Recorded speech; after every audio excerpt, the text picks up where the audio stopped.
द्वितीय स्कंद और छठा अध्याय श्लोक संख्या 17। शब्दानुवादित तात्पर्य कृष्ण कृपा मूर्ति श्री श्रीमद अभय चरणारविंद भक्तिवेदांत स्वामी श्री प्रभुपाद द्वारा स्वदिष्ण्यं प्रतपन् प्राणो वैश्चातपत्यसौ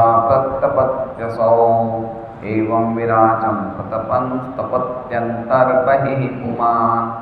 स्वधिष्ण्यम विकिरण प्रकाश, प्रतपन विस्तार से, प्राण प्राण, बहि बाह्य, च पी प्रतपति प्रकाशित करता है, असौ सूर्य एवं इस तरह से, विराजम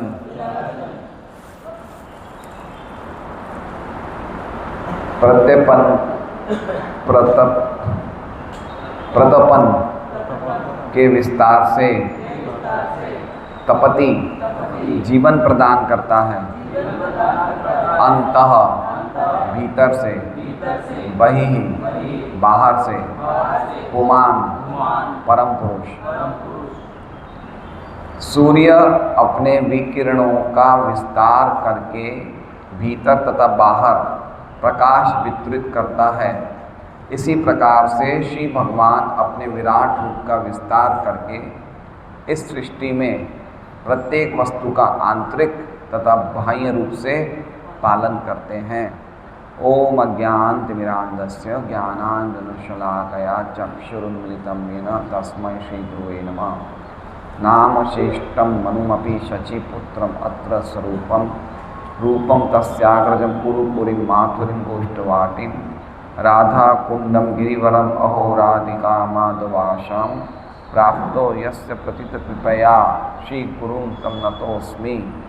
वन्देऽहं श्रीगुरोः श्रीयुतः पदकमलं श्रीगुरून् वैष्णवांश्च श्रीरूपं स्वग्रजातं सहगण रघुनाथान्वितं तं सजीवं साद्वैतं सावधूतं परिजनसहितं कृष्णचैतन्यदेवं श्री राधा कृष्ण पादान सहगण ललिता श्री विशाखान्वितांश्च।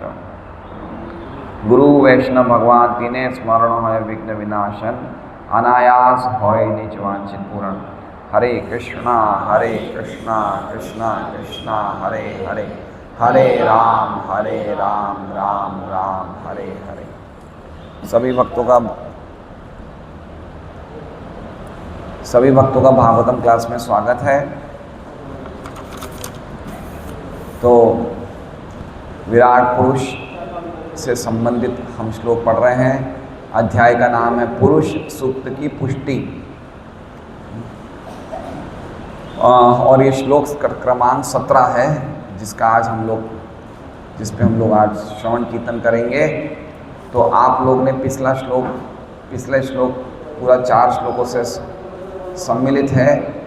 तो हम आखिरी जो श्लोक है 16वां श्लोक वो एक साथ बोलेंगे। 15वें 13, 14, 15 में सब अलग अलग चीज़ें बताई थी। ब्रह्मा, शिव, क्या कहते हैं, नारद जी, मुनय, सुर, असुर, नागा, खगा, पक्षी, पशु, देवता, पितर, ये सब चीज़ों का वर्णन किया था। जो भी इस ब्रह्मांड में जो भी स्थित है उन सब का वर्णन किया था। उसके बाद जो 16वें अध्याय में है वो उसमें क्या लिखा हुआ है वो हम पढ़ेंगे। तो सब साथ में बोलेंगे। सर्वं पुरुष एवेदं भूतं भव्यं भवच्चयत् येनेदम् आवृतं विश्वं वितस्तं अधितिष्ठति। सर्वं पुरुष एवेदं, सर्वं पुरुष, सर्वं मतलब सर्वम का अर्थ क्या हो गया है? हर वस्तु कौन सी? जो भी अभी नाम गिनाए गए, वो बहुत सुंदर। सर्वम वाला जितनी अभी चर्चा करी हम 3 श्लोकों में, पशु, पक्षी, ब्रह्मा, शिव, उन सबको सर्वम पुरुष एवेदम। सर्वम क्या है? पुरुष, मतलब सब ये विराट पुरुष है। एवे मतलब निश्चित ही, इदम मतलब ये सब कुछ, मतलब कहने का मतलब ये है कि जो कुछ भी हमने वर्णन किया वो सब क्या है, वो सब विराट पुरुष है। इसलिए श्रीधर स्वामी कहते हैं सर्वम इदम पुरुष एव न तथा पृथक इति अर्थ। सर्वम, ये सब भगवान ही हैं। कौन लोग भगवान हैं? जिनका हमने वर्णन किया, सब कौन है? सर्वम इदम पुरुष, ये सब क्या है? भगवान ही है। न तथा पृथक इति अर्थ, लेकिन समझना चाहिए कैसे, उनसे अभिन्न नहीं, उनसे भिन्न नहीं है।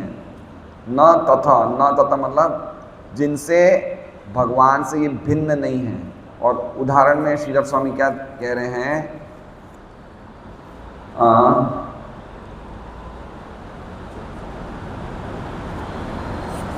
उदाहरण दे रहे हैं,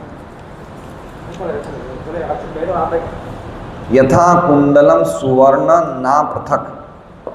जिस प्रकार कुंडल होता है, सोने का कुंडल सोने से अलग नहीं होता है, उसी प्रकार से ये सब जो हमने चर्चा करी सब कौन है? ये भगवान ही। इसका मतलब ये स्वयं भगवान नहीं है, लेकिन भगवान से अलग नहीं है ना।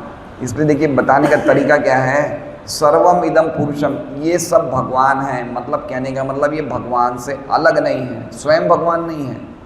जैसे सोने का कुंडल सोने की खान से अलग नहीं है, लेकिन साथ साथ में खान भी नहीं है। तो उसी प्रकार से ये सब लोग जिनका भी हमने चर्चा करी, स एवं, क्या श्लोक है, स सर्वम पुरुष एवेदम, ये सब लोग भगवान ही हैं या सब लोग विराट पुरुष ही हैं। इसका मतलब ये विराट पुरुष से अलग नहीं है। इसका मतलब ये नहीं कि स्वयं भगवान है। देखिए गीता में और भागवत में काफ़ी ऐसे श्लोक हैं जो श्लोक से हम लोग पथभ्रष्ट हो सकते हैं।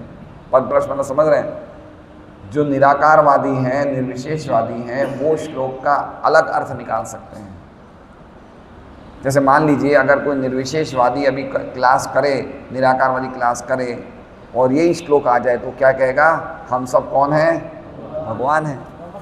और अगर कोई व्यक्ति पहली बार आ जाए उस क्लास में, पहली बार, फर्स्ट टाइम, जो आज तक कभी कोई अध्यात्म की क्लास में ज्वाइन ही नहीं किया है, वो पहली बार आ जाए और उसने सुन लिया कि हम सब भगवान, बस उसके हृदय में बात घुस गई, जहर घुस गया। अब वो कहीं भी जाएगा ना, वो जहर निकल नहीं सकता है। इसलिए चैतन्य महाप्रभु कहते हैं मायावादी भाष्य सुनीले हय सर्वनाश। और ये जहर पूरी तरह से व्याप्त हो रखा है, पर्टिकुलरली हमारे देश में। ये आत्मा सो परमात्मा, आत्मा ही भगवान है, या हम लोग सभी लोग निराकार से आए हैं, निराकार में मिल जाएंगे, कुछ समय के लिए आए हैं। ये सब जो जहरीली भावनाएं हैं, ये हजारों, हम भक्तों की कितनी संख्या है? बहुत कम है। सूरत में कितनी संख्या होगी? 4000, 3000, 4000, हद से 5000। लेकिन ये जहर हजारों लाखों की संख्या में लोगों में घुसा हुआ है। इसलिए ऐसे बहुत से श्लोक हैं जिसमें अगर कोई भी व्यक्ति चाहे तो उसमें निराकारता घुसा सकता है। ठीक है, ये बात समझनी चाहिए। तो सर्वम पुरुष एवेदम भूतम भव्यम भवच्चयत। भूतम भव्यम भवच्चयत का मतलब क्या हो गया? भूतकाल, वर्तमान और भविष्य में जो कुछ भी विद्यमान है वो ये पुरुष ही है। ये वो कौन है? ये विराट पुरुष ही है। एक तो अर्थ ये हो गया, और एक अर्थ ये हो गया कि भूतकाल में, वर्तमान में, भविष्य में जो कुछ भी था, है और होगा, वो सब विराट पुरुष के द्वारा ही आवृत है। आवृत मतलब समझ रहे हैं, ढका हुआ है ना। तेनेदम आवृतम विश्वम, उनके द्वारा सब कुछ, उनके द्वारा, उनके अंदर सब कुछ है। जैसे हमने उदाहरण दिया था बड़े से कटोरे का, है ना। जैसे हम कभी कभार मैं स्नान करता हूँ तो स्नान करते करते मकोड़ा कोई आ जाता है। अब मुझे जल्दी जाना होता है, मकोड़ा आ गया तो मैं क्या करता हूँ, मकोड़े के ऊपर क्या रख देता हूँ? मग्गा रख देता हूँ, क्योंकि पानी से, जोर से पानी से नहाऊंगा तो मकोड़ा भी बह जाएगा।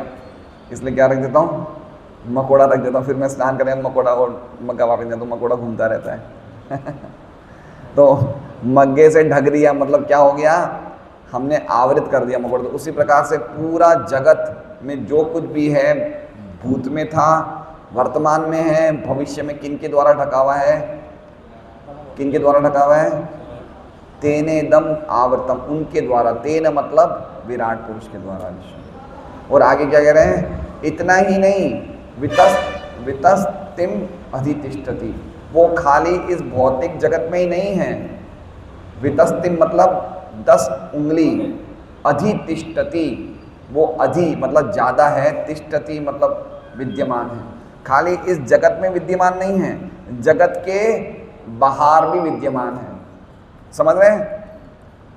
एक बात बताएं मैं आपको, समझिए, हम जो ये चीज़ें प्राप्त कर रहे हैं ना, ये चीज़ें हम बहुत हाई फाई नॉलेज प्राप्त कर रहे हैं, इससे बढ़कर कोई ज्ञान नहीं है। आज की तारीख में गोडादरा यूनिवर्सिटी जो ये हमारी है, इसमें जो हमें ज्ञान मिल रहा है, इससे बढ़कर विश्व में कहीं भी ज्ञान नहीं है। ठीक है, ये ज्ञान तो हम ग्रहण कर लेते हैं, ग्रहण कर लेते मतलब सुन तो लेते हैं, अंदर तो चला जाता है, लेकिन इसको पचाना पड़ता है। क्या करना पड़ता है? पचाना पड़ेगा। और पचाना कैसे पड़ेगा? कैसे पचाया जाएगा ज्ञान? नाम लेके, भक्तों के संग से मनन करना है, सुनना है, सब बात सही है। पचेगा कैसे? हैं? ग्रंथों को पढ़ के, सेवा के द्वारा। किन्होंने क्या बोला? सेवा, सेवा के द्वारा। जब तक सेवा नहीं करेंगे ज्ञान पचेगा नहीं। सबसे इंपॉर्टेंट है। जैसे मान लीजिए कि अगर आज हमारे प्रसाद में प्योर बादाम का हलवा हो, क्या हो, हैं, जो भी सब्जियां घी में बनी हो, फलकों में प्योर देसी घी का देसी गाय का घी चपटा हुआ हो, और पुलाव में, प्रभु ये सब बातें मत बताइए, हमारा मन नहीं लगेगा, काजू किशमिश और लौंग इलायची पुलाव में, कड़ी पकौड़ी वाली, दही बड़े, इतना हैवी डाइट लेंगे तो उसके बाद तुरंत लेने के बाद हमें क्या करना चाहिए? थोड़ा चलना फिरना पड़ेगा ना, नहीं तो पचेगा नहीं। इतना हैवी ले रहे हैं तो उसी प्रकार से क्या ले रहे हैं हम? इतनी हैवी नॉलेज ले रहे हैं, साक्षात भगवान ले रहे हैं हम, तो पचेगा नहीं है। पचेगा क्यों नहीं? हम सेवा नहीं करना चाहते। कोई भी सेवा। कल हमारे रथ यात्रा में कितने भक्त गए थे, लेकिन किसी ने, मैंने कहा था ग्रंथ वितरण की सेवा करिए, ये बात मैंने आज से 2003 में 23 साल पहले महाप्रभु आए थे, जब शुरू में आते थे, तो उन्होंने ये कहा था मुझे, हम सबको मीटिंग रखी थी, तब तो बहुत कम भक्त हुआ करते थे, हम राधेश प्रभु 15, 20, 25 भक्त हो गए। बोले कि जगन्नाथ जी आते हैं सबको देखने के लिए, तो हमें खाली उनको देखते नहीं रहना चाहिए, उनको दर्शन किए, डोरी हाथ में छुई, और फिर जगन्नाथ जी को सबके यहाँ पहुँचाओ। काफ़ी लोग जगन्नाथ जी को देखते हैं, लेकिन काफ़ी लोग नहीं भी देख पाते हैं, तो प्रचार करो रथ यात्रा में। तो बात 23 साल पहले की बात मुझे अभी तक टिकी, इसलिए जब भी मैं रथ यात्रा में जाता हूँ, कुछ ना कुछ मैं ज़रूर ग्रंथों का वितरण करता हूँ। पूरी रथ यात्रा, पहले तो हम पूरा का पूरा 14 किलोमीटर चलते थे, अब इतना नहीं चल पाते, लेकिन 5-6 किलोमीटर चलते हैं। तो जब तक चलते हैं तो हाथ में ग्रंथ रहते हैं, प्रचार करना चाहिए, सेवा करना चाहिए, है ना। प्रचार का सबसे बड़ी सेवा है ग्रंथों का प्रचार, ये करना चाहिए, इससे हमारा ज्ञान बचेगा। लेकिन हम लोगों में से ज़्यादातर, हम सबको जल्दी रहती है, प्रसाद लिया, अपने अपने घर चले गए, अपने काम पे चले गए, धंधे पे चले गए, नौकरी पे चले गए, तो क्या हुआ? वो पचा तो नहीं, ज्ञान तो पचा नहीं। ज्ञान पचना बहुत ज़रूरी है। तो कल पता नहीं चलता है, मैंने कहा भी था हम भक्तों को कि भाई एक दिन छुट्टी रखिए, रथ यात्रा है, छुट्टी रखिए, है ना। और कल हमारा दिन भी ऐसे ही निकल गया। हम लोग सुबह यहाँ पे 10 बजे तक क्लीनिंग चली, क्लीनिंग करने के बाद सामने हम शुभम रेसिडेंसी में डिस्ट्रीब्यूशन करने गए, और कोई भक्त नहीं थे। मैं थे, सुरेश जी थे, राम तीर्थ जी थे, 3 थे, और कौन थे? लक्ष्मी नरसिंह प्रभु थे 4, एक हंसदूत प्रभु 5, और एक लक्ष्मी नारायण चरणानंद प्रभु हैं, अमरा राम जी 6-7 भक्त थे। फिर हमने 7 जने थे, हमने कीर्तन किया, फिर हम लोग ने बिल्डिंग में घर घर में ग्रंथों का वितरण किया, जितने में 12 बज गए। फिर एक वैकुंठ पब्लिक स्कूल है यहाँ पे, वैकुंठ धाम पब्लिक स्कूल, उनके वो टीचर आए, बोले भाई साहब हम अपने 200 बच्चों को लाएंगे आज रथ यात्रा पे यहाँ पे, आप उनको कुछ शिक्षा दीजिए। तो मैंने ठीक है लिया ही, तो 250 बच्चों को लिया है यहाँ पे सुबह 11:15 बजे। बोले कुछ बताइए रथ जगह यहाँ पे, पूरे बैठे यहाँ पे अच्छी तरह भर गए थे। तो बोले बताइए कुछ भगवान के बारे में, रथ यात्रा है। तो 250 बच्चों को हमने 11:15 से 12 तक हमारी क्लास चली। 12 बजे के बाद वापस हम लोग वितरण के लिए निकल गए। फिर 1 बजे 1-1:30 बजे हम घर निकल गए। फिर 2-2:30 बजे वापस रथ यात्रा में आ गए। तो समय कैसे निकल गया पता नहीं, लेकिन पूरे टाइम सेवा में लगे रहे। फिर शाम को 5:45 साढ़े 6 बजे 6:15 बजे तक हम लोग घर पे। थक गया था, मेरी इच्छा तो नहीं पूरी रथ यात्रा में, लेकिन मजूरा गेट 4 रस्ते तक स्टेशन से चलते चलते 4 रस्ते तक आए, तब तक थक गए थे। 6-6:15 बजे पहुँचे घर पे, स्नान किया, प्रसाद लिया, जब तक सोने का टाइम हो गया। तो हमारा जीवन ऐसे निकलना चाहिए। अब हम बोलेंगे हमें काम भी करना है, पैसा भी कमाना है, वो भी ज़रूरी है, लेकिन उसमें तकलीफ़ क्या है कि हमारा ज्ञान पचेगा नहीं। जो हम ज्ञान ले रहे हैं ना, वो इतना अद्भुत ज्ञान ले रहे हैं कि भक्ति में प्रगति तो उसमें भी होगी हमारी, लेकिन जो हमें साक्षात्कार होने चाहिए जब हम फुल टाइम भक्ति करते हैं और जब हम पार्शियल करते हैं, तो उसमें साक्षात्कार में, अनुभूति में अंतर है। तो इतनी ऊंची चीज़ें बताई गई है, ये ब्रह्मा नारद जी को बता रहे हैं, हमारी तो क्या औकात है बताइए। ब्रह्मा किसको बोल रहे हैं? नारद जी को बोल रहे हैं। नारद जी कौन है ना? पूरी दुनिया में कहीं भी घूम सकते हैं नारद जी, स्पेसमैन है वो, कहीं भी अंतरिक्ष में, इस जगत में, ब्रह्मांड के बाहर कहीं भी जा सकते हैं नारद जी। और नारद जी को कौन बता रहे हैं? ब्रह्मा जी। और वो नॉलेज कौन प्राप्त कर रहे हैं? हम लोग। तो कोई साधारण बात थोड़ी है ये, इसके लिए क्वालिफिकेशन भी तो होना चाहिए ना भाई। अगर मान लीजिए कोई स्कूल का 2nd-3rd का बच्चा आए और उसको कुछ आइडिया नहीं, हम भागवतम लेके बैठ जाए उसके सामने बातें, तो समझेगा क्या? नहीं समझेगा। तो कुछ योग्यता तो होनी चाहिए, आप लोग समझ सकते हैं, क्योंकि आप लोग बराबर आ रहे हैं। इसलिए मेरा कहने का मतलब है कि सेवा करना चाहिए हमें, है ना? रोज़ सेवा करनी चाहिए, भगवत सेवाएं करनी चाहिए, जिससे कि हमारा ज्ञान बढ़े। जैसे माताएं सेवा कर रही है, बना रही है, प्रभु जी रसोई बना रही है, सब सेवाएं हैं। भक्तों की सेवा। तो क्या कह रहे हैं? इसी प्रकार से भगवान विराट रूप में अंदर भी विद्यमान है और बाहर। कितनी मात्रा में विद्यमान है? 10 उंगली। लेकिन 10 उंगली का नाप नहीं है, वो तो एक खाली बताया गया है, वो तो खाली उनकी अधिकता को बताने के लिए 10 उंगली बता रहे हैं। लेकिन भगवान को कोई नाप थोड़ी सकते, नाप पे थोड़ी जाते हैं भगवान, अपरिचिन्न है, उनका कोई नाप नहीं है। लेकिन बताया गया है कि जैसे इस जगत के अंदर विद्यमान है, वैसे ये जगत के बाहर भी विद्यमान है। ठीक है, पिछले श्लोक को समझ गए आप लोग? अब आज का जो श्लोक है, एक उदाहरण दिया जा रहा है। क्या जा रहा है?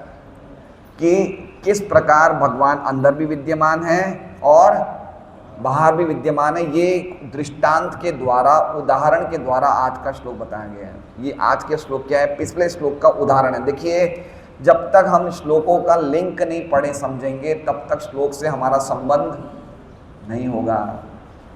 समझ रहे हैं? पिछले श्लोक से इस श्लोक का लिंक मतलब समझ रहे हैं? कनेक्शन, संबंध, जोड़ क्या है उससे, उसका लिंक क्या है, जब तक हम नहीं समझेंगे तब तक उस श्लोक से हमारा संबंध नहीं बनेगा। पढ़ तो लेंगे, समझने को समझ भी लेंगे, लेकिन एक संबंध बनना चाहिए श्लोक से, वो नहीं बनेगा। ठीक है? तो क्या इस श्लोक में क्या, पिछले श्लोक से क्या संबंध है? पिछले श्लोक से इस श्लोक का क्या संबंध है? सुभद्रा देवी बताइए। हैं?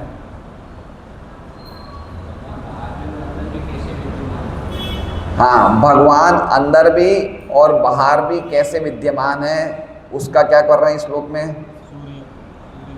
इस श्लोक से उसका क्या संबंध है? उदाहरण के द्वारा बताया जा रहा है। उदाहरण, ये श्लोक उदाहरण प्रस्तुत कर रहा है। क्या प्रस्तुत कर रहा है?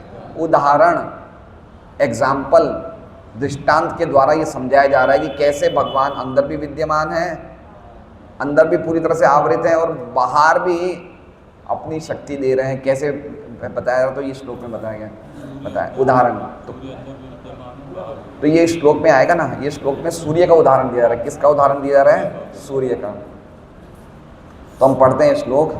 सौधिष्ण्यम प्रतपन प्राणो। सौधिष्ण्यम, सौ मतलब अपनी, और धिष्ण्यम मतलब अपनी किरण, अपना तेज, विकिरण, प्रकाश। प्रतपन, प्रतपन का अर्थ बता रहे हैं विस्तार करता है। कौन विस्तार करता है? प्राणों। प्राण मतलब यहाँ पे प्राण का मतलब हो गया सूर्य। क्या हो गया? प्राण का मतलब हो गया है प्राण, सूर्य। क्यों? प्राण का अर्थ तो सूर्य नहीं होता है। प्राण तो किसे बोलते हैं? प्राण तो प्राण वायु को बोलते हैं ना, प्राण। तो इसमें सूर्य को क्यों कहा गया है, वो श्रीधर स्वामी बताएंगे क्यों कहा गया है। तो प्राणो बहिश्च प्रतिपत्यसौ। बहिश्च, बहिश्च मतलब बाहर भी, प्रतिपति, प्रतपति, प्रतपति का अर्थ बता रहे हैं बाहर प्रकाशित करता है। कौन? असौ। असौ कौन हुए? देखिए एक एक शब्द को देखिए। असौ मतलब ये आदित्य। पहले प्राण का अर्थ क्या बताया है? सूर्य। अब असौ मतलब ये मतलब कौन? सूर्य। तो क्या मतलब हो गया कि जिस प्रकार ये आदित्य, ये सूर्य अपने तेज से, अपने प्रकाश से बाहर प्रकाशित करता है। बाहर मतलब समझ रहे हैं? बाहर की तरफ प्रकाशित करता है। बाहर प्रकाशित कर रहा है, नहीं कर रहा है?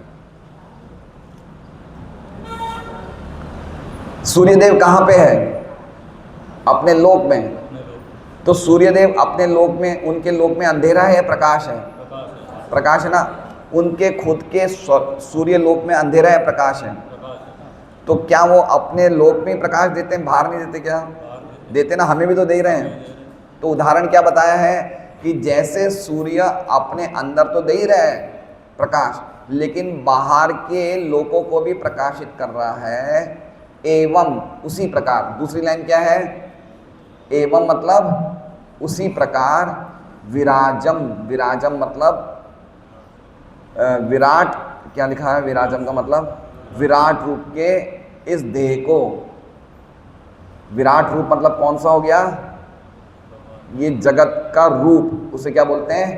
विराट रूप का देह। देह मतलब जो कुछ भी हम लोग विराट रूप में स्थित हैं, उनको प्रतपन, तपति, उनको उसी प्रकार से विस्तार करके जीवन। तपति मतलब गर्मी दे रहा है, मतलब जीवन दे रहा है। कौन दे रहे हैं?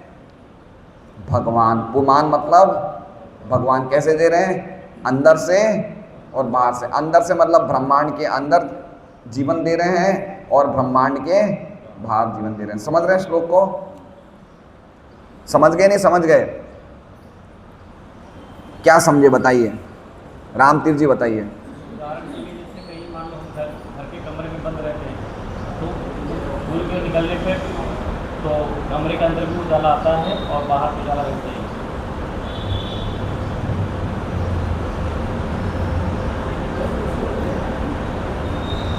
हाँ बोलिए आप। जैसे सूरज निकलता है, रोशनी घर के अंदर भी आती है और बाहर भी। हाँ हाँ, घर के अंदर भी रोशनी है और बाहर भी है, ठीक है। और जैसा मैंने बोला था वो क्या, उसका अर्थ क्या हो गया? सूर्य, जहाँ पे सूर्यदेव रहते हैं अपने सूर्य लोक में, वो अंदर भी प्रकाशित कर रहा है, और सूर्य लोक के बाहर चंद्र लोक है, हमारा पृथ्वी लोक है, स्वर्ग लोक है, उनको भी प्रकाशित कर रहा है। उसी प्रकार से पुमान, देखिए दूसरी लाइन में क्या लिखा हुआ है? पुमान को पहले ले लीजिए। पुमान मतलब कौन हुए? भगवान। भगवान क्या करते हैं? विराट स्वरूप के देह को प्रकाशित। विराजम मतलब क्या हो गया? विराजम। विराजम का मतलब क्या हो गया? विराजम मतलब ये जो विराट पुरुष है ना, उनका देह, उनका देह कौन सा है? विराट पुरुष का देह क्या होता है? विराट पुरुष का शरीर कौन सा है? ये ब्रह्मांड। तो ब्रह्मांड को क्या करते हैं? प्रतपन। प्रतपन मतलब प्रकाशित करते हैं। कैसे करते हैं? अंतर बहि, मतलब भगवान विराट रूप को भी प्रकाशित कर रहे हैं, मतलब इस जगत को भी अंदर से प्रकाशित कर रहे हैं, और बहि मतलब बाहर से भी प्रकाशित, मतलब समझ रहे हैं? जीवन दे रहे हैं। क्या दे रहे हैं? जीवन प्रदान कर रहे हैं। जीवन प्रदान करने का अर्थ समझ रहे हैं? जीवन प्रदान करने का अर्थ क्या है? मान लीजिए कि मैं आपको कुछ बोल रहा हूँ और आप क्या कर रहे हैं, सुन रहे हैं। सुन रहे हैं किससे? कान से। लेकिन कान अपने आप में सुन नहीं सकता, क्योंकि कान क्या है? जड़ है। कान क्या है? जड़ है। तो भगवान उसको एनलाइवन करते हैं। एनलाइवन मतलब उसमें एनर्जी डालते हैं जिससे कि वो सुन सके। इसे कहते हैं प्रतपन। प्रतपति मतलब जीवन प्रदान करना। जीवन प्रदान मतलब समझ रहे हैं? जैसे मान लीजिए कि सत्यराज प्रभु ने अभी सोचा है मन ही मन में कि आज मैं सत्संग के बाद तुरंत अपने घर जाके फैक्ट्री जाऊंगा। तो ये किसने सोचा? मन ने। लेकिन मन को कोई ना कोई जब तक प्रकाशित नहीं करेगा ये सोच नहीं सकते। तो प्रकाशित करने वाले कौन है? भगवान। मैंने सोचा है कि आज मैं ये हाथ से ये आंगन साफ करूंगा, तो हाथ को मैं सफाई कर रहा हूं, तो हाथ का काम है साफ करना। लेकिन हाथ को कौन एनर्जी दे रहा है जिससे साफ होगा? जीवन कौन दे रहा है हाथ को? भगवान। तो कहाँ दे रहे हैं? ये अंदर भी दे रहे हैं और बाहर भी। अब बताइए कि हमारा पर्पस क्या होना चाहिए जीवन का? भगवान की सेवा करना। जब सब कुछ ही वो प्रदान कर रहे हैं, हमें शक्ति भी वही दे रहे हैं काम करने की, तो हमें क्या करना चाहिए? उनकी सेवा। जब उनकी शक्ति से हम चल रहे हैं तो उनकी सेवा करनी चाहिए। तो श्लोक का अर्थ समझ गए? क्या हो गया श्लोक का अर्थ? मेरे पीछे बोलिए। जिस प्रकार आदित्य सूर्य अपने लोक को प्रकाशित करता है और बाहर को भी प्रकाशित करता है, उसी प्रकार भगवान विराट स्वरूप के देह को प्रकाशित करते हैं, अंदर से और बाहर से। देह को प्रकाशित करना मतलब विराट स्वरूप का देह कौन सा हो गया? ये ब्रह्मांड जिसमें हम रहते हैं, उसको अंदर से प्रकाशित करना मतलब अंदर से प्रकाशित करने का मतलब क्या हो गया? अंदर भी उसे जीवन दे रहे हैं और ब्रह्मांड के बाहर भी जीवन दे रहे हैं। ये उदाहरण किसका है? ये पिछले श्लोक का है ना। अंदर भी विराट भगवान स्थित हैं और 10 उंगली बाहर भी स्थित हैं। तो कैसे स्थित हैं बताओ? कैसे? बाहर क्या कर रहे हैं, अंदर क्या कर रहे हैं? तो उसको ये सूर्य के उदाहरण के द्वारा समझाया। अब पॉइंट ये होता है कि जब यहाँ पे प्राण लिखे हैं तो सूर्य क्यों अर्थ बताया गया है? तो श्रीधर स्वामी की टीका में बताया जा रहा है, ते प्राण सूर्य अथवा आसूर्य प्राण से, ऐसा श्रुति है। ये श्रुति मंत्र है कि सूर्य ही प्राण है। प्राण को सूर्य कहा गया है। प्राण को क्या कहा गया है? श्रीधर स्वामी बता रहे हैं वेदों के, असौ प्राण आदित्य, असौ व आदित्य। प्राण ही आदित्य है और आदित्य ही प्राण है। इति श्रुते है। श्रुते मतलब श्रुति मंत्र है। असौ प्राण आदित्य। असौ मतलब ये जो प्राण है ये आदित्य है। आदित्य मतलब सूर्य है। असौ व आदित्य, और वो ही आदित्य प्राण है। तो ये श्रुति मंत्र है। उस आधार पे बता रहे हैं ये प्राण का मतलब क्या हो गया? सूर्य। अब आगे क्या कह रहे हैं श्रीधर स्वामी? स्वधिष्ण्यम मंडलम प्रकाशन अन्यथा बहिश्च प्रकाशयति। जिस प्रकार सूर्य देव अपने मंडल को प्रकाश करता है, मंडल मतलब अपने लोक को प्रकाश करता है, उसी प्रकार मंडल के बाहर भी प्रकाश देता है। उसी प्रकार विराट देह को प्रकाशित करते हैं भगवान ब्रह्मांड के अंदर से और बाहर से। अब ये बाहर का अर्थ क्या हो गया? बाहर क्या है? इस ब्रह्मांड के बाहर क्या है? ये हम और समझेंगे, है ना। देखिए, जब हम ढंग से श्लोक को समझेंगे तो हमें इतना आनंद आएगा कहने की हद नहीं, ढंग से समझेंगे। और मेरा प्रयास ये रहता है कि मैं आप लोगों को मैं कोई चीज़ ढंग से समझाऊं, और वो ढंग से तभी समझा सकता हूं जब तक मैं खुद ढंग से नहीं समझता हूं, है ना। अगर मैं नहीं समझूंगा तो आपको नहीं समझा पाऊंगा, और जब आप समझ जाओगे तो मुझे बड़ा अच्छा लगेगा कि आप समझ गए। इसलिए समझने का प्रयास करना चाहिए कि कैसे उदाहरण बताया जा रहा है। अब विश्वनाथ चक्रवर्ती ठाकुर की टीका अलग टीका है। क्यों? क्योंकि उन्होंने प्राण को क्या बोला है? वायु। क्या कहा है?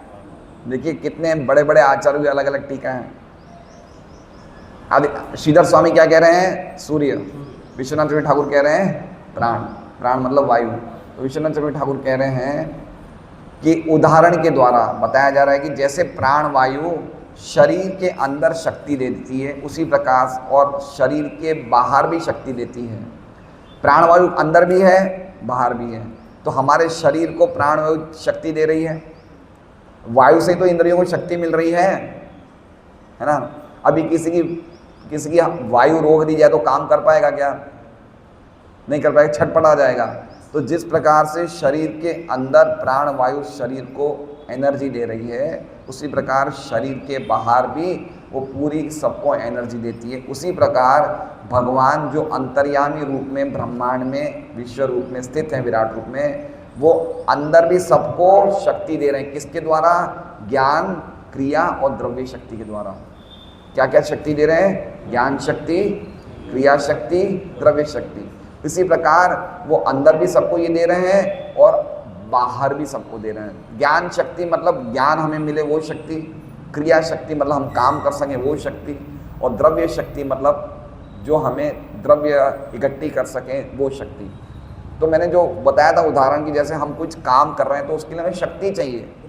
खाली हाथ अपने आप नहीं चल सकते, पैर अपने आप नहीं चल सकते, काम उनका चलने का है, करने का है काम, लेकिन फिर भी जब तक उनको कोई एनर्जाइज नहीं करता, एक्टिवेट नहीं करता, वो नहीं चल सकते। तो वो भगवान काम करते हैं जगत के अंदर भी और बाहर भी। अब हम प्रभुपाद जी की टीका पढ़ते हैं। प्रभुपाद जी की टीका में, अच्छा हाँ, एक और टीका है जीव गोस्वामी की। किनकी टीका है? अब इनकी टीका में एक बिल्कुल नई बात जानने को मिलेगी और वो बात बहुत ही अद्भुत है। जीव गोस्वामी का नाम सुना है आप लोगों ने? जिन्होंने राधा दामोदर मंदिर वृंदावन में स्थापना करी थी, जीव गोस्वामी। मतलब जीव गोस्वामी जैसे विद्वान व्यक्ति पूरी इस पृथ्वी पे कोई नहीं हुआ, इतना विद्वान थे। मतलब उनके सामने कोई टिक नहीं सकता था। क्या उनको अद्भुत ज्ञान था उनको, जीव गोस्वामी को। 4 लाख श्लोक लिखे उन्होंने। कितने श्लोक लिखे हैं? 4 लाख श्लोक लिखे। इतने श्लोकों को उन्होंने लिखे हैं, इतने श्लोकों की रचना करी है। जीव गोस्वामी की टीका का नाम है क्रम संदर्भ। क्या नाम है? जैसे विश्वनाथ चक्रवर्ती ठाकुर की टीका है वो है सारार्थ दर्शिनी, और क्या कहते हैं इनकी श्रीधर स्वामी की टीका है दीपिका, क्या नाम है मैं भूल रहा हूँ, सारा दर्शनी, और इनकी है श्रीधरी टीका बोलते हैं, दीपिका बोलते हैं, याद नहीं आ रहा पहले नाम। इसी प्रकार जीव गोस्वामी की टीका को कहते हैं क्रम संदर्भ। अब जीव गोस्वामी क्या कहते हैं? जीव गोस्वामी बोलते हैं,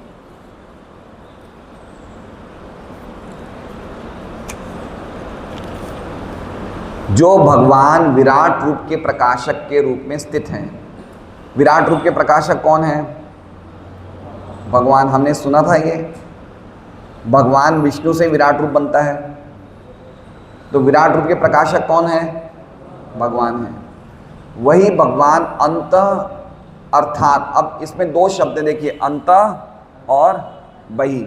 अब अंतर और बही का क्या अर्थ बता रहे जीव गोस्वामी? अंतर अर्थात त्रिपाद विभूति, क्या बता रहे हैं?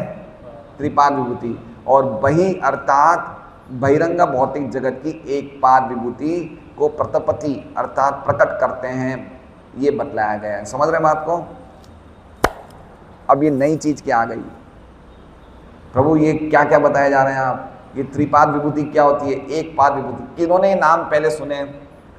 त्रिपाद विभूति और एक पाद विभूति, ये नाम किन्होंने सुने हैं पहले? ये नाम काफी बार भागवतम में आएंगे, त्रिपाद विभूति और एक पाद विभूति। अब मैं आपको इनका अर्थ समझा देता हूं। अब अंत लिखा ना, अंत, अंत का अर्थ दूसरे आचार्य ने क्या कहा है? ब्रह्मांड के अंदर। और बही का अर्थ क्या बताया? ब्रह्मांड के बाहर। जीव गोस्वामी क्या कह रहे हैं? अंत का अर्थ मतलब अंतरंगा शक्ति से प्रकट होने वाली त्रिपाद विभूति। त्रिपाद मतलब भगवान का आध्यात्मिक जगत। कौन सा जगत? आध्यात्मिक जगत। वैकुंठ लोक, गोलोक, जितने भी आध्यात्मिक आकाश में लोक हैं, द्वारका, अयोध्या, उनको क्या बोले हैं? बोलते हैं त्रिपाद विभूति। और जो भौतिक जगत है उसे क्या बोलते हैं? एक पाद विभूति। अभी एक पाद और त्रिपाद का अर्थ क्या है? त्रिपाद मतलब 75% और एक पाद मतलब 25%। भगवान की सृष्टि का 75% कौन सा जगत है? आध्यात्मिक जगत। और 25% कौन सा है? भौतिक जगत। तो अंतर्बहि का अर्थ क्या बता रहे हैं जी गोस्वामी? कि दोनों अंतर्बहि मतलब दोनों आकाशों को भगवान प्रकाशित कर रहे हैं।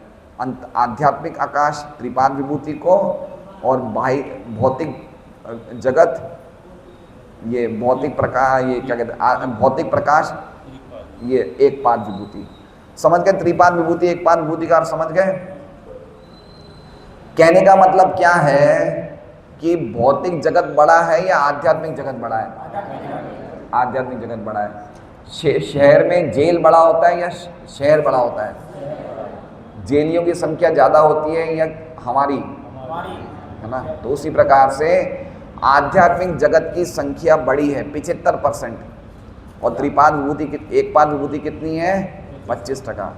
तो ये भौतिक जगत की संख्या भी भौतिक जगत भी छोटा हिस्सा है, लिमिटेड है, और आध्यात्मिक जगत त्रिपाद है, ये एक पाद है। आध्यात्मिक जगत में जो लोग रहते हैं, कितने लोग रहते हैं? यहाँ की तुलना में बहुत ज़्यादा लोग रहते हैं। मतलब मुक्त पुरुष ज़्यादा हैं, बद्ध लोग कम हैं। हम लोग बद्ध हैं, मुक्त हैं? बद्ध हैं। बद्ध मतलब जन्म मृत्यु के चक्कर में, है ना? हम लोग कौन हैं? कैदी हैं। हर एक शहर में कैदी ज़्यादा होते हैं या जो मुक्त आदमी होते हैं, कौन से ज़्यादा होते हैं? जो बिना कैदी वही ज़्यादा होंगे ना महाराज जी, सही बात है ना?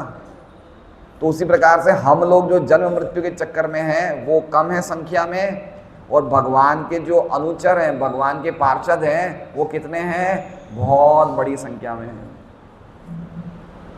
समझ रहे हैं? इसलिए हम लोग प्रणाम मंत्र में क्या बोलते हैं? अनंत कोटि वैष्णव वृंद की जय। अनंत कोटि, कोटि मतलब करोड़ों, अनंत मतलब उनकी गिनती नहीं है। हम लोग अल्प संख्या में हैं, तो क्यों नहीं हम उनके साथ चले जाएं? हमें जाना है ना वहाँ पे। त्रिपाद विभूति में जाना है, एक पाद विभूति में रहना है? त्रिपाद विभूति।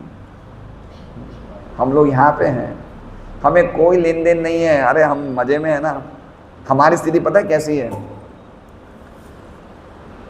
कभी आप लोग कोई कसाई खाने में जाइए जहाँ पे बकरे कटते हैं। कौन कटते हैं? बकरे। तो बकरे कटते हैं ना, तो लाइन में आते हैं, एक एक लाइन में आते हैं। तो जो पीछे वाले हैं ना, वो उनके साइड पे क्या रख दी जाती है? हरी घास।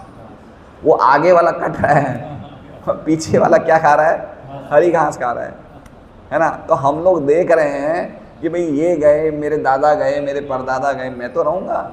हम क्या खा रहे हैं? हम घास खा रहे हैं। हमारा भी नंबर आएगा है ना? हम लोग सब कटे जाएंगे, लेकिन हम बकरे की तरह बड़े मस्त हैं। हम तो यहाँ पे खूब घूमेंगे भींगे, कब नंबर आएगा तब का तब देखा जाएगा। तो ऐसे ही स्थिति है। हम लोग क्या है? पशुओं की तरह घूम रहे हैं।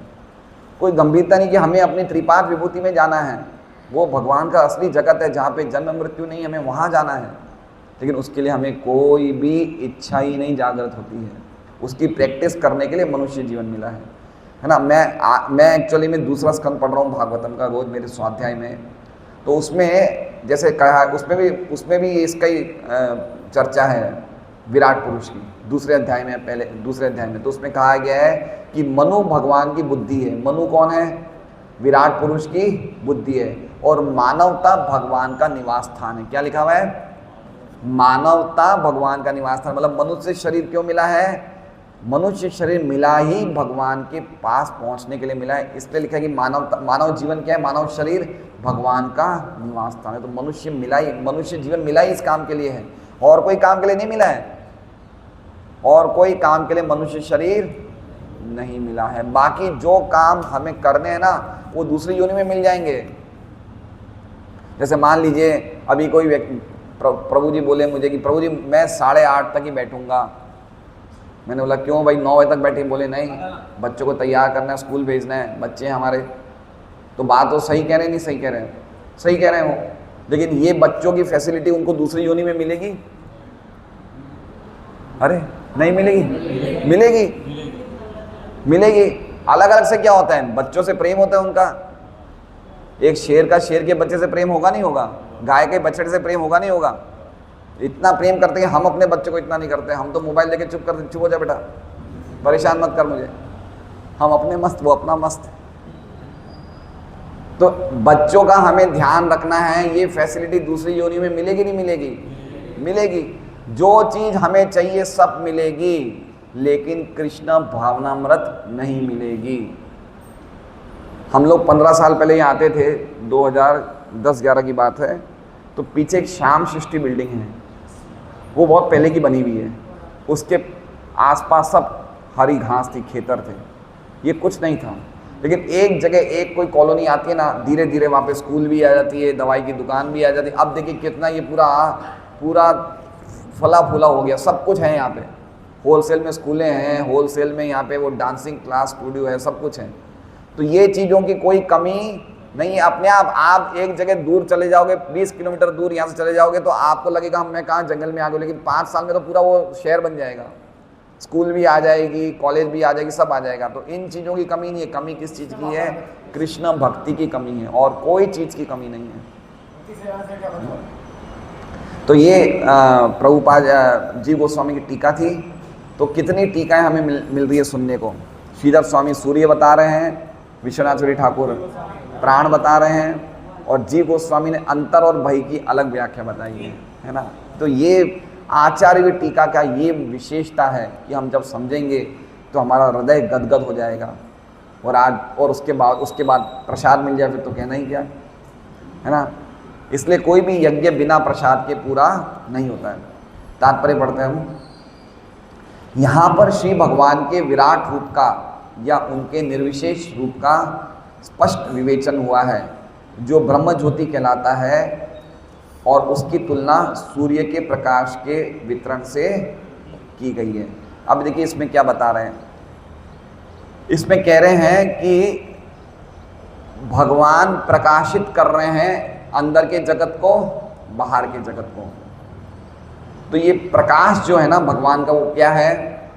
वो ब्रह्म ज्योति है। क्या है वो? ब्रह्म ज्योति है। और उनकी तुलना किसके साथ करी है? सूर्य से। ब्रह्म ज्योति कहलाता है, और उसकी तुलना सूर्य के प्रकाश के वितरण से की गई है। तो सूर्य और उसका प्रकाश, भगवान और उनकी प्रकाश। प्रकाश क्या है? ब्रह्म ज्योति। क्या है? ब्रह्म ज्योति। अब आगे देखिए, सूर्य का प्रकाश सारे ब्रह्मांड में फैल सकता है, लेकिन इस प्रकाश का स्तोत्र सूर्य ग्रह या सूर्य नारायण देव हैं, जो कि उसके स्तोत्र हैं, वही ऐसे प्रकाश के मूलाधार हैं। अब देखिए क्या बता रहे हैं। सूर्य का प्रकाश कहाँ से आ रहा है? सूर्य देव, सूर्य लोक से। सूर्य लोक के अधिष्ठाता कौन है? अब इसमें एक बहुत सुंदर नाम है। देखिए 2 नाम है इसमें। एक है सूर्य ग्रह और एक है सूर्य नारायण। अब जब सूर्य नारायण नाम आ जाता है, ये साक्षात भगवान है। सूर्य नारायण मतलब ये सूर्य, फिर ये देवता नहीं, कौन है ये? सूर्य लोक में कभी कभी सूर्य नारायण नाम बोला जाता है। तो ये सूर्य जो है ये स्वयं भगवान है, स्वयं कृष्ण है। नारायण लिखा ना आगे, नारायण का अर्थ क्या हो गया? ये स्वयं कृष्ण है। कभी कभी सूर्य देवता भी होते हैं, जैसे 4थे अध्याय के पहले श्लोक में लिखा है इमम विवस्वते योगम। मैंने सबसे पहले ज्ञान किसको दिया था? सूर्य देव विवस्वान को। तो उसमें वो सूर्य देव है, लेकिन एक्चुअली में उनके भी जो सोर्स है वो कौन है? सूर्य नारायण।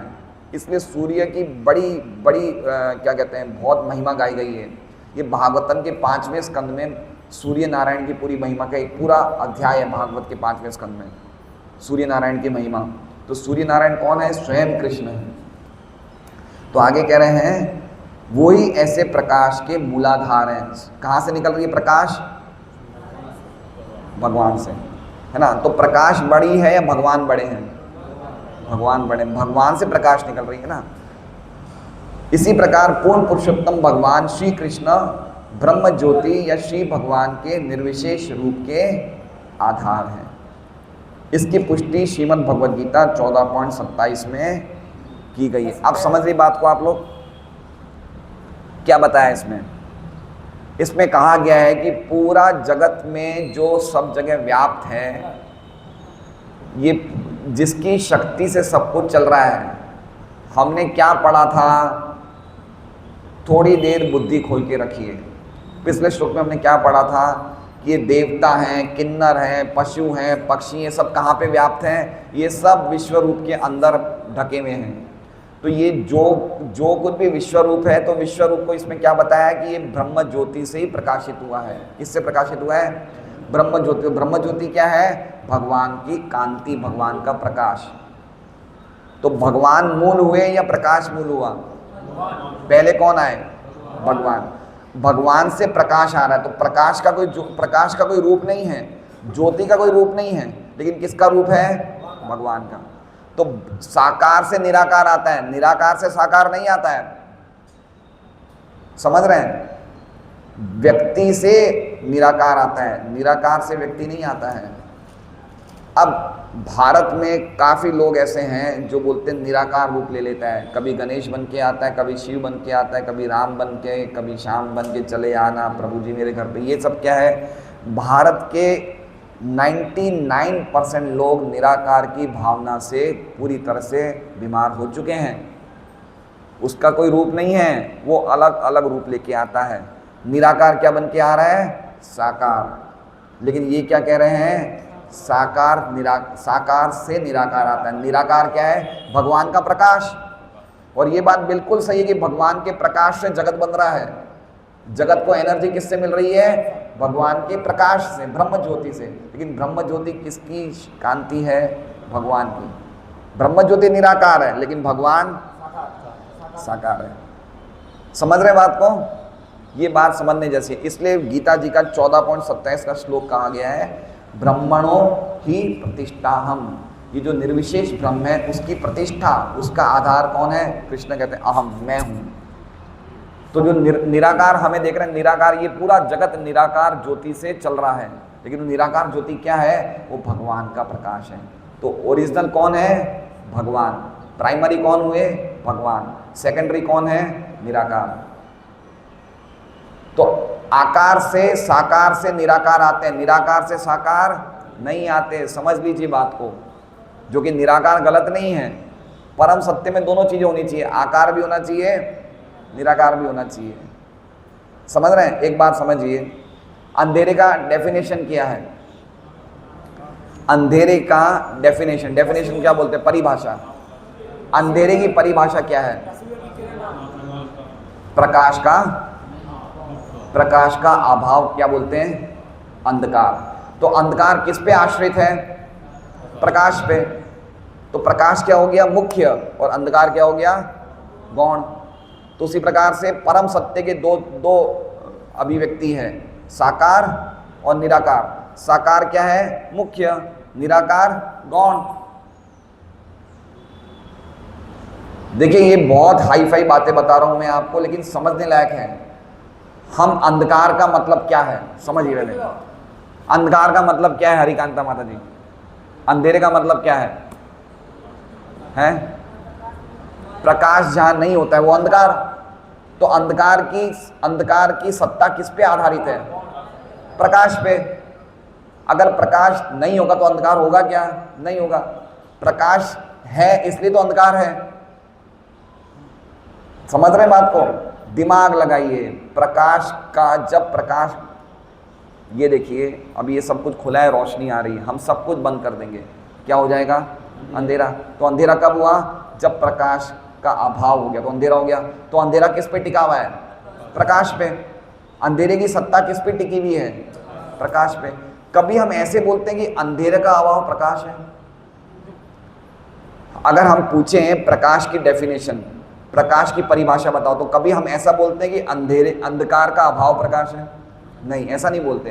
क्यों? क्योंकि अंधकार छोटा है, प्रकाश बड़ा है। प्रकाश मुख्य है, अंधकार गौण है। तो गौण चीज मुख्य पे आश्रित रहती है। समझ रहे हो सत्यराज? पैंट शर्ट में आए हो, आज समझ रहे हो बातें, या धोती में समझोगे? तुम जब कुर्सी पे बैठोगे तो मैं समझा दूंगा, तुम्हें कम समझ में कम आ रही, नीचे बैठो समझ में सही आती है। मैं तो ऐसे ही बोल रहा हूँ, मुझे ऐसा लगा कि भी समझ रहे नहीं समझ रहे, क्योंकि सत्यराज हमारा समझदार स्टूडेंट है, सबसे समझदार। तो समझ रहे हैं बात को? प्रकाश अंधकार का मतलब समझ गए? एक मुख्य है, एक गौण है। तो परम सत्य के दो अभिव्यक्ति है, एक मुख्य, एक गौण। मुख्य क्या है? साकार। गौण क्या है? निराकार। तो साकार का अभाव क्या हो गया? निराकार। लेकिन निराकार का अभाव साकार नहीं है। निराकार हमें किसे निराकार कब बोलते हैं हम? जिसका आकार नहीं हो। तो निराकार किस पे, निराकार की सत्ता किस पे आश्रित है? आकार पे। जैसे अंधेरे की सत्ता रोशनी पे आश्रित है, इसी प्रकार से निराकार की सत्ता किस पे आश्रित है? आकार पे। तो भगवान का रूप है, भगवान निराकार नहीं है। ना ऐसा भी नहीं है कि पहले निराकार थे अब रूप लिया है वापस निराकार हो जाएंगे। ये गीता जी का एक 7वां श्लोक है, याद कर लीजिए आप। अव्यक्तम व्यक्तिम आपन्नम मन्यन्ते माम अबुद्धे। कुछ मूर्ख लोग ऐसा सोचते हैं कि पहले मेरा रूप नहीं था और अब मैंने रूप ले लिया। कृष्ण बोल रहे हैं अर्जुन को, भगवान कृष्ण का रूप सनातन है, पहले भी था, अभी भी है, बाद में भी रहेगा। जो निराकार है, भगवान की ज्योति है, वो भगवान से आ रही है। ऐसा नहीं कि ज्योति से भगवान आ रहे हैं। कभी कभी कुछ फोटो में क्या होता है, पीछे एक ज्योति जलती है और लिखा रहता है ओम। क्या लिखा रहता है? ओम। और एक ज्योति जलती है, उसके आगे राधा कृष्ण की फोटो है। तो बताया क्या जाता है कि ज्योति से कौन निकले हैं? राधा कृष्ण, है ना। इस प्रकार की फोटोएं भी बनती है। लेकिन समझना चाहिए कि ज्योति से राधा कृष्ण नहीं है, राधा कृष्ण सनातन है, उससे ज्योति आई है। ये सिद्धांत की बातें हैं, है ना। ये समझना बहुत जरूरी है। ये अतः श्री भगवान का विराट रूप उनके निर्विशेष रूप की गौण कल्पना है। गौण है, गौण है मतलब ये सेकेंडरी है, मुख्य क्या है? लेकिन किंतु भगवान का मूल स्वरूप तो 2 हाथों वाला अपना शाश्वत बंसी बजाता श्याम सुंदर स्वरूप है। देखिए इसमें 2 बातें आ गई, मुख्य और गौण। मुख्य कौन सा रूप है? श्याम सुंदर रूप, 2 हाथों से वेणु बजाने वाले, ये भगवान का प्राइमरी मुख्य है। और गौण कौन सा है? विराट रूप, निर्विशेष रूप क्या है? ये गौण है। ये दोनों रूप हैं, लेकिन एक गौण है, एक मुख्य। गौण रूप किस पे आश्रित है? मुख्य रूप पे। गौण रूप कहाँ से आ रहा है? मुख्य। जैसे अंधेरे से प्रकाश से अंधेरा आता है, उसी प्रकार से मुख्य रूप से क्या आ रहा है? गौण रूप आ रहा है।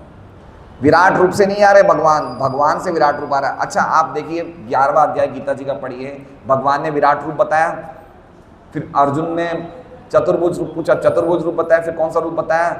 द्विभुज रूप। तो ओरिजिनल कौन सा रूप था? द्विभुज। द्विभुज रूप से चतुर्भुज रूप आया और उससे विराट रूप आ गया। देखिए ये चीजें को समझेंगे ना, फिर भक्ति करेंगे तो भगवान श्री राधा श्याम सुंदर में आपका मन अलग ही लगेगा। लेकिन अगर हम भक्ति कर रहे हैं और भक्ति के साथ साथ हमारे मन में ये भावना है ये तो निराकार में वापस मिल जाएंगे, तो हमारी भक्ति ढंग से फलेगी फूलेगी नहीं, वो भक्ति मिश्रित भक्ति है। तो ये बातें समझना बहुत जरूरी है।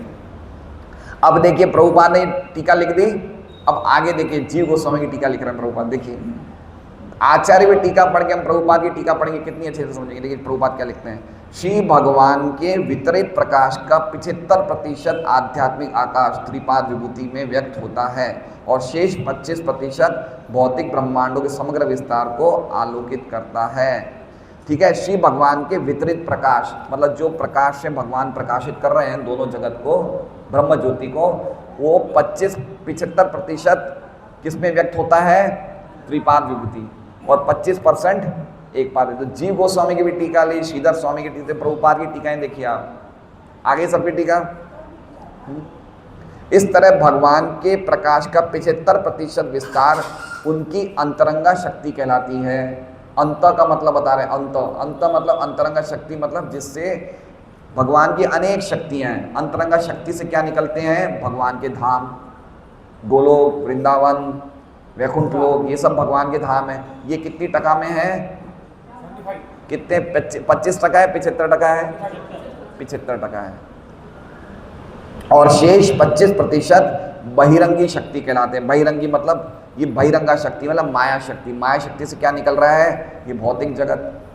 ये 25% भगवान अपनी शक्ति का 25% से इस भौतिक जगत को प्रकाशित कर रहे हैं। आप लोग को समझ में नहीं आ रहा है मुझे लगता है, लेकिन फिर भी सुन रहे हैं, ये भी बहुत अच्छी बात है। धीरे धीरे समझ जाएंगे। ये बातें बहुत ही गहनी, ये गुह्य बातें हैं, लेकिन जितना हम सुनेंगे उतना समझेंगे। बस सुनने में हमारी भावना होनी चाहिए, हम ढंग से सुने, सुनते टाइम गड़बड़ ना करें, सुनते टाइम ये भावना नहीं होनी चाहिए कि यार ये क्या बोल रहे हैं, बंद क्यों नहीं करते हैं ये। बड़े ध्यान से सुने, समझ में नहीं आई एक अलग बात है, लेकिन सुनने में मन लगना चाहिए, बस ये बात है। क्योंकि आपके मन में क्या चल रहा है वो मैं तो नहीं जानता हूँ, कृष्णा जानते हैं, ठीक है। मुझे तो आप हंस रहे हो, दांत बता रहे हो, मुझे बड़ा अच्छा लग रहा है, अब अंदर क्या चल रहा है पता नहीं मुझे। लेकिन हम तो यही सोच रहे हैं भाई आप समझ में आ रहा है, सुन रहे हैं तो समझ में आ रहा है ना। तो सुनना भी चाहिए, सुनने से ही तो समझ में आएगा। सारे जीव जो आध्यात्मिक तथा भौतिक विस्तारों के निवासी हैं वे उनकी तटस्थता शक्ति कहलाते हैं, और उन्हें छूट मिलती है कि चाहे वो बहिरंगा शक्ति में रहे या अंतरंगा शक्ति में रहे। समझ रहे हैं? हम लोग कौन सी शक्ति मानी जाती है? तटस्थता। अंतरंगा शक्ति मतलब भगवान के धाम वाली शक्ति, बहिरंगा शक्ति मतलब ये जगत जहाँ पे जन्म मृत्यु हो रहा है, और तटस्थता मतलब हम लोग तट पे हैं। किस पे हैं? तट पे हैं। जैसे तट मतलब समझिए ये जो एक हरा कारपेट यहाँ पे माताएं बैठी है, एक हरा कारपेट यहाँ पे पुरुष बैठे हैं, तो ये बीच की लाइन ये क्या हो गई? ये तट हो गया। अब हम लोग इस तट पे हैं, अब हमारी इच्छा तो हम यहाँ पे आ जाए, ये अंतरंगा जगत में आ जाए, या हमारी इच्छा है तो हम बहिरंगा जगत भौतिक जगत में। ये किसकी इच्छा है? ये इच्छा भगवान ने हमें दी है, ये सीमित इच्छा हमें भगवान ने दी है कि मैं 8 बजे का टाइम है, क्यों ना मैं सत्संग में आ जाऊँ, या क्या पता मैं एक दिन 1 2 3 4 टीवी लगा के पिक्चर गाना देख लूँ। ये इच्छा किसने दी है? हमें भगवान ने दी। इसमें भगवान हस्तक्षेप नहीं करते, इसलिए गीता जी का संदेश सुना के क्या बोले? भाई अब मैंने तो सुना दिया, अब तुम्हें जो करना है करो। तो भगवान ये इच्छा हम सबको दे रहे हैं कि हमें सत्संग में आना चाहिए, या बाहर हम घूम ले फिर ले, या कुछ पड़ोसी के साथ चुटर पुटर बातें कर लें, है ना। तो हमें क्या करना चाहिए? तटस्थ, हम तट पे स्थित हैं।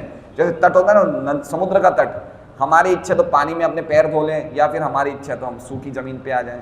तो उसी प्रकार से हम लोग बीच में हैं, भौतिक जगत के और आध्यात्मिक जगत में। हमारी इच्छा तो भौतिक जगत में रहें, खूब बातें करें, भगवान को भूल जाएं, और हमारी इच्छा तो भगवान की चर्चा करें, तो हम आध्यात्मिक जगत रहेंगे। और पूरे जीवन पर्यंत अगर हम आध्यात्मिक जगत में रहेंगे तो कहाँ जाएंगे? त्रिपाद विभूति में। और हम भौतिक जगत की चर्चा करेंगे तो कहाँ जाएंगे? एक पाद विभूति में। पहले से हम वहाँ पे हैं, क्या दिक्कत है ना। जो लोग श्री भगवान के आध्यात्मिक विस्तार की परिधि में रहते हैं वे मुक्तात्मा कहलाते हैं, और जो बाह्य विस्तार में रहते हैं वो बद्ध जीव कहलाते हैं। तो जो त्रिपाद विभूति में रहते हैं वो क्या है? मुक्तात्मा। उनको जन्म मृत्यु नहीं आता। उनको जो शरीर मिले, कैसे मिले? वो शरीर में ना बुढ़ापा आता है, ना बीमारी आती है, ना कोई टेंशन है, ना कोई चिंता है, ना कोई शोक है, वो हमेशा आनंद में रहते हैं। ये इनको क्या कहा जाता है? मुक्तात्मा। ये मुक्त हो चुके हैं, प्रकृति के 3 गुण इन पे असर नहीं करते हैं, जन्म मृत्यु का चक्कर इन पे असर नहीं करता है। और जो लोग यहीं रहते हैं भौतिक जगत में, उन्हें क्या कहते हैं? बद्ध आत्मा, बद्ध जीव है, बद्ध है ये। बद्ध मतलब बंधे में है ये। कर्म करेंगे उसका फल मिलेगा, अच्छा करेंगे अच्छा मिलेगा, बुरा करेंगे बुरा मिलेगा। आलस आता है ना, नींद आती है, काम क्रोध लोभ, ये सब बंधे की कंडीशन है। जन्म मृत्यु बुढ़ापा बीमारी, हम सब बंधे में, इसलिए कहा जाता है बद्ध जीव। बद्ध मतलब बंधे हुए, और मुक्त मतलब खुले हुए। खुला हुआ अच्छा लगता है, बंधा हुआ अच्छा रहता है। हमारी गौशाला में गाय हैं, तो पहले क्या हम बांध के रखते थे, ज़्यादातर गौशाला में बांध के रखते हैं। फिर हमने नक्की किया कि अब बांधेंगे नहीं, अब इन्हें खुला रखेंगे। तो हमने एक बड़ा सा वो बना दिया, ऐसा शेड बना दिया, और गाय पूरी खुली घूमती है। खाली दूध निकालने के टाइम पे उनको बांधते हैं, बाकी टाइम पूरी खुली रहती है। तो जब गाय खुली रहती है इतनी खुश रहती है, कहने की हद नहीं। भागती हैं, चलती हैं, जब मन करता है बैठ जाती है। अभी भी कुछ कुछ ऐसे तबेले हैं जहाँ पे पूरे दिन गाय को बांधे रखते हैं। उनकी भी समस्या है कि जगह नहीं है, कहाँ घूमें, जगह छोटी सी मिलती है, तो पूरे टाइम बांधे रहते हैं, है ना। तो जब व्यक्ति बंधा हुआ रहता है ना, खुश नहीं होता है। व्यक्ति को क्या चाहिए? खुलापन चाहिए। बंधा हुआ अच्छा नहीं लगता है। तो अभी हम लोग बंधे में खुले हैं, हम बंधे हुए हैं, हम बद्ध जीव हैं, बंधे हुए हैं। कुछ समय के बाद हमारे बाल सफ़ेद होंगे, रोक लीजिए बाल को। मैं इतने बालों को सफ़ेद नहीं करना चाहता हूँ, रोक लीजिए। नाखून बढ़ते हैं, रोक। अरे मैं नाखून को बड़ा नहीं, अरे मैं बूढ़ा हो रहा हूँ, झलकियाँ। नहीं, शरीर पे, चेहरे पे झुर्कियाँ, क्या बोलते हैं? झुर्रियाँ नहीं है, मैं पकड़ के रखूँगा। हमसे पकड़ने से हो जाएगा? रंजीत बोलेगा अब मैं 25 साल से ज़्यादा बूढ़ा नहीं हूँगा। संभव है इसके लिए? हम लोगों को ये कंडीशन आएगी। एक बार फॉरेन में एक व्यक्ति ने प्रभुपाद को कहा, क्या भगवान करते हो? मैं कोई भगवान को नहीं मानता हूँ। मैं भगवान के सामने घुटने नहीं टेकने वाला। तो प्रभुपाद ने बोला तो फिर जन्म मृत्यु के सामने तो टेकने पड़ेंगे ना। जन्म मृत्यु बुढ़ापा बीमारी के सामने मना कर तो नहीं आएगी, आएगी आएगी। तो घुटने तो टेकने पड़ेंगे। किसके सामने टेकना है वो हमें नक्की करना है, या माया के सामने या कृष्ण के सामने। हम इन दोनों विस्तारों के निवासियों की संख्या का अनुमान लगा सकते हैं और आसानी से इस तरह से इस निष्कर्ष पर पहुंचेंगे कि मुक्तात्माओं की संख्या बद्ध जीवों की तुलना में कहीं अधिक है। ठीक है, मतलब हमारी संख्या कितनी है लोटन दास जी? ज़्यादा है कम है? कम है। जो मुक्त आत्मा है उनकी संख्या ज़्यादा है। अब हम थोड़े से चेंज कर देते मीनिंग को। जैसे हमने सुना था भगवान अंदर के जगत को भी प्रकाशित कर रहे हैं, और तो हम अंदर हैं बाहर हैं? अंदर के जगत को भी प्रकाशित कर रहे हैं और बाहर के जगत में। तो हम अंदर हैं बाहर हैं? जो लोग कह रहे हैं अंदर है हाथ खड़ा करें। हम ब्रह्मांड के अंदर हैं बाहर हैं? और सचमुच अंदर हैं बाहर हैं? प्रभु कैसे कैसे प्रश्न पूछ रहे आज। हम अंदर हैं बाहर हैं? हम सचमुच बाहर हैं। कैसे? क्योंकि त्रिपाद विभूति कहाँ है? ज़्यादातर प्रकाश तो भगवान का आध्यात्मिक धाम है, और खाली एक महत तत्व के बादल में हम लोग हैं। तो हम अंदर हैं बाहर हैं? हम बाहर हैं, है ना। भगवान के धाम के हम लोग बाहर हैं। जैसे मान लीजिए कोई जगह नरेंद्र मोदी आए और कोई हॉल में आए, हॉल पूरा भर जाए, तो हमें अंदर एंट्री नहीं मिलती, तो हम अंदर रहते हैं बाहर रहते हैं? तो हमें भौतिक जगत में बाहर है, भगवान के धाम में हमें एंट्री नहीं मिली, तो हम लोग कहाँ पे हैं? हम बाहर हैं। अब अंदर लेने जाना नहीं जाना है? टिकट चाहिए नहीं चाहिए? वो टिकट क्या है? कृष्णा हरे कृष्णा कृष्णा कृष्णा हरे हरे हरे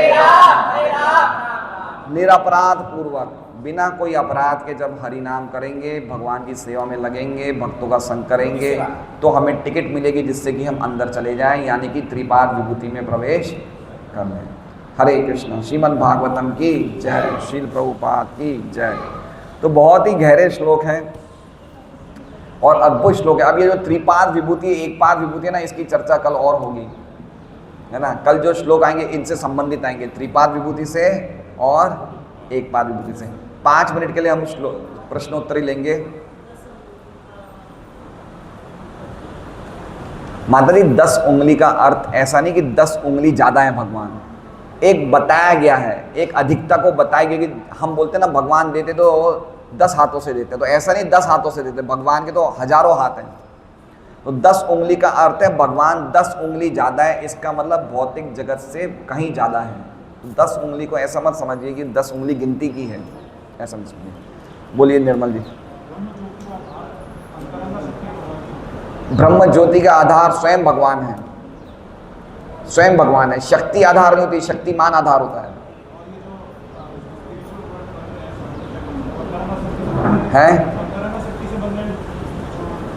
आध्यात्म भगवान की अंतरंग शक्ति से प्रकाशित होता है आध्यात्मिक जगत। बना नहीं है, वो रहता है, बनता नहीं है। आध्यात्मिक जगत कभी बनता नहीं है, वो रहता है, वो है, बढ़ता है। आध्यात्मिक जगत बढ़ता है, रहता भी है और बढ़ता भी है, कम नहीं होता है। अंतरंगा शक्ति से, अंतरंगा शक्ति से। और कोई प्रश्न? बोलिए। हैं? सूर्य का प्रकाश, हाँ, नीचे के 7 लोक में नहीं होता है। ऐसे तो ऊपर के भी कुछ कुछ ऐसी जगह है जहाँ सूर्य का प्रकाश नहीं पहुँचता है। लोकालोक पर्वत है ब्रह्मांड में, उसके आगे सूर्य का प्रकाश नहीं पहुँचता है। नीचे भी, नीचे के लोकों में नहीं पड़ता। नीचे के लोकों में जो नाग लोग हैं, अलग अलग लोग हैं, वहाँ नाग की, सांप की मणि से इतना तेज आता है तो वहाँ से लोग प्रकाशित होते हैं। अलग अलग जैसे कुछ लोग अतल है, वितल है, वहाँ पे अलग अलग प्रकार के सांप रहते हैं। सुतल में बलि महाराज रहते हैं, वहाँ पे किस प्रकार प्रकाशित होता है पता नहीं, लेकिन सूर्य का लोग अंदर नीचे तक नहीं जाता है, ये बात तो है, अंदर नीचे नहीं जाता है। लेकिन ज़्यादातर तो पूरे जगत को प्रकाशित सूर्य का लोग, सूर्य देव करते ही करते हैं।